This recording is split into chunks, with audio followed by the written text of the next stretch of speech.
Voňavý, sladučký a rýchlo upečený perník je výborným zákuskom nielen na obyčajný víkend. Vďaka vrstve lahodného šľahačkového krému to bude bomba aj na sviatočnom stole.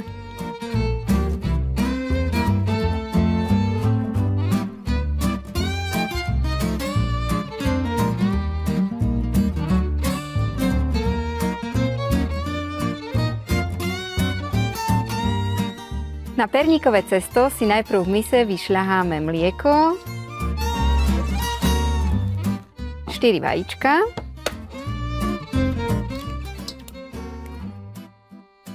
ďalej pridáme približne 2 lyžice medu,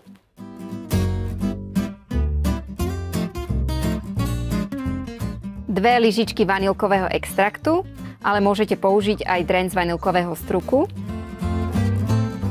A krátko spolu vyšľaháme.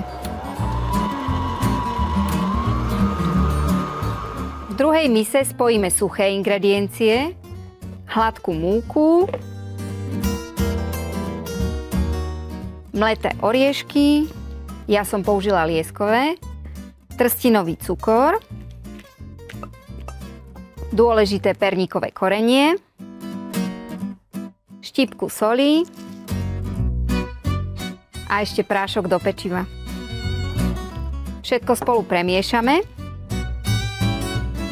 Teraz do mixéra postupne pridáme suché ingrediencie a zašľaháme ich. Nešľaháme príliš dlho. Ďalšiu dávku. Opäť krátko zašľaháme. Pridáme zvyšnú múčnú zmes. A ešte raz zašľaháme. Teraz ešte pridáme vlažné roztopené maslo. A opäť zašľaháme. Pripravené perníkové cesto teraz nalejeme do hlbokého plechu vystlaného papierom na pečenie. Cesto je tekuté, nezľaknite sa, upečie sa výborne. Rozotrieme ho stierkou a dáme piecť. Perník pečieme pri 180 stupňoch asi 25 minút. Kým sa perník pečie, pripravíme si výbornú plnku. V mise vyšľaháme nátierkové maslo, vanilkový extrakt, asi 2 lyžičky a práškový cukor.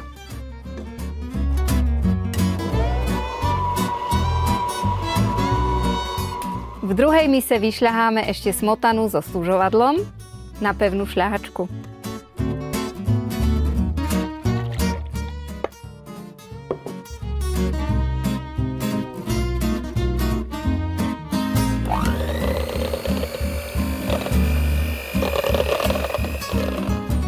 Šľahačku po častiach zapracujeme do krému. Jemne premiešame. Perník je upečený a už aj vychladol, takže na ňo môžeme natrieť náš krém. Rovnomerne ho rozdelíme na vrch a rozotrieme.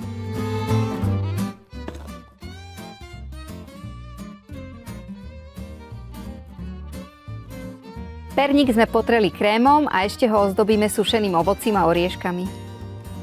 Stačí ľubovoľne posypať, ale môžete použiť napríklad aj mletú škoricu alebo trošku perníkového korenia.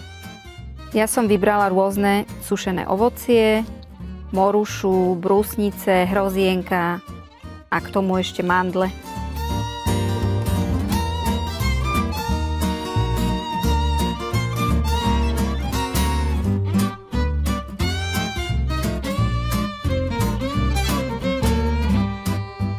Recept na tento výborný perník a ďalšie osvedčené recepty hľadajte na portáli Varecha.sk a tiež v krásnom mesačníku Varecha.